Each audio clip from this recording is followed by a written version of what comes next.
Imagine walking into one of the most prestigious hotels in the city, expecting the royal treatment after building a billion-dollar empire from scratch, only to be turned away at the door because of the color of your skin. That's exactly what happened to Vanessa Michaels. But instead of walking away defeated, she did something no one saw coming. She returned as the owner. Before we dive into this powerful story, let us know in the comments where you're watching from, and don't forget to subscribe. The day started like any other. The sun cast its golden light over the streets of Baltimore as Vanessa Michaels stepped out of her black sedan. She was in her mid-30s, wearing a tailored navy blue suit that matched her sharp business instincts. Vanessa wasn't just anyone. She had spent years building her company, Michaels Holdings, into a real estate empire that spanned the country. Her success didn't come easy, though. She had fought her way up, facing barriers others wouldn't even imagine. Today was supposed to be a celebration. She had booked a week at the prestigious Avalon Hotel, one of the most exclusive in the city. But as she stepped onto the marble sidewalk in front of its grand entrance, a strange tension built in her chest. She glanced back at her assistant, Bethany, who was following close behind with their luggage. "You confirmed the reservation, right?" Vanessa asked her, voice calm, but with an edge of doubt. Bethany, who had worked with her for over a decade, gave a reassuring smile. "Triple-checked. You're their VIP guest for the week. Everything's perfect." Vanessa smiled back, but the weight she had felt all her life, being seen not for her success but for the color of her skin, was never far away. She took a deep breath and walked toward the hotel's grand entrance. The lobby was breathtaking, with high ceilings and chandeliers glittering overhead. But as soon as they approached the front desk, she felt the stares. The receptionist, a young woman with a polished look, greeted them with a forced smile. "Good afternoon. How can I help you?" Bethany stepped forward confidently. "We have a reservation under Vanessa Michaels." The receptionist's eyes flickered briefly with discomfort before she began typing. A few tense moments passed before her expression shifted. "I'm sorry, but I'm not seeing a reservation under that name." Vanessa's stomach tightened. She had been here before, not physically, but in countless other situations where she had been treated as less than. Bethany, irritated but professional, pressed on. "We confirmed this reservation weeks ago. Could you check again?" The receptionist, clearly uncomfortable now, hesitated before picking up the phone. Moments later, a man in an immaculate gray suit appeared. "I'm Robert Stevens, the manager. I understand there's an issue with your reservation?" Vanessa locked eyes with him, already knowing where this was going.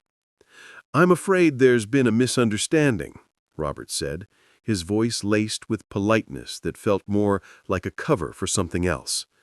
"Our suites are fully booked. Unfortunately, we won't be able to accommodate you today." Bethany looked like she was about to explode, but Vanessa placed a hand on her arm. She had learned to control her reactions over the years. She wasn't going to give them the satisfaction of a confrontation. "I see," Vanessa said, her voice steady. "Thank you for your time, Mr. Stevens." Without another word, she turned and walked out, her head held high. Bethany followed, her face flushed with anger. "Bethany, this is insane. We should call the press, get a lawyer involved. They can't treat you like this." Vanessa paused on the sidewalk, taking a deep breath. "Bethany, I've been fighting this battle my whole life. This isn't the first time I've been shut out because of my skin color, and it probably won't be the last. But I won't fight them on their terms." Bethany's shoulders dropped. "So what do we do now?" Vanessa's lips curved into a small, determined smile. "We regroup. find a new hotel for tonight, and then I have other plans for the Avalon. Later that evening, from a different hotel, Vanessa sat at her laptop, her mind whirring with possibilities. She had always been one to turn obstacles into opportunities. She wasn't just going to let the Avalon's treatment slide. She would return to the hotel, but not as a guest.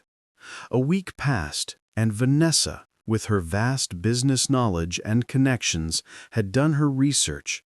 The Avalon wasn't as untouchable as it seemed.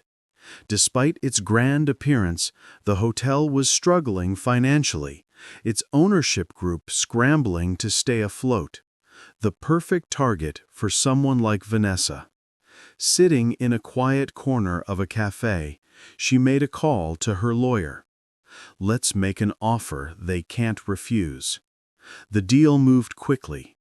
Vanessa's expertise in acquisitions made the process smooth, and within weeks she had quietly secured the rights to the Avalon Hotel.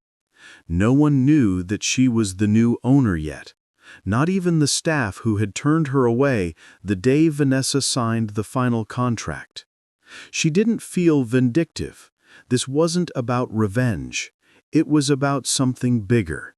She wanted to send a message. Change was coming, and it wouldn't just affect the Avalon, but the entire industry. A few days later, Vanessa returned to the hotel, this time walking through the entrance, not as a rejected guest, but as its new owner. The receptionist from before was still there, her face paling as she recognized Vanessa. She fumbled for words, but Vanessa remained calm. "I'm not here for a reservation today," Vanessa said, her voice smooth. "I'm here as the new owner."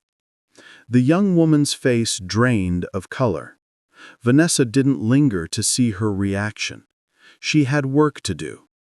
Over the next few weeks, Vanessa began a complete overhaul of the hotel's operations. She met with the management team, including Robert, the manager who had dismissed her, and laid out her plans. "There will be changes," Vanessa said, her voice calm but firm. "The Avalon will no longer be a place that discriminates based on appearance or background. We will be welcoming to all guests, no exceptions." Robert shifted uncomfortably in his seat, trying to justify the hotel's exclusive standards. But Vanessa cut him off.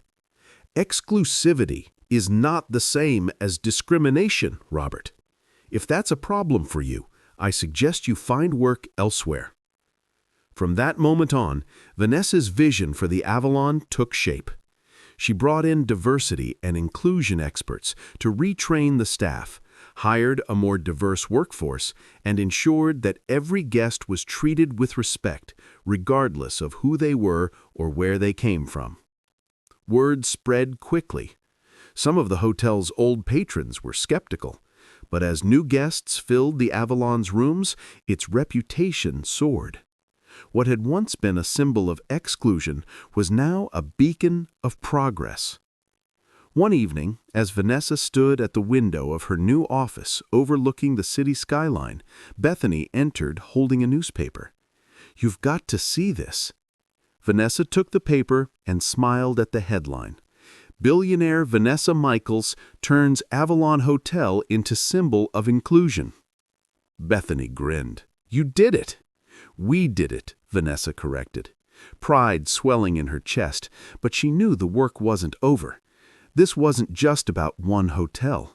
Vanessa had bigger plans. Plans to change the entire industry. To ensure that no one, anywhere, would ever be denied the respect they deserved based on their appearance. This was just the beginning. And as Vanessa gazed out at the city, she knew one thing for certain. Justice doesn't always come immediately, but when it does, it's undeniable. She had built an empire on resilience and hard work, and now she was using that same strength to build something even more powerful, a legacy that would outlive her, a future where everyone had a seat at the table. Let us know in the comments what you've enjoyed about this video. And don't forget to subscribe for more content like this. See you soon.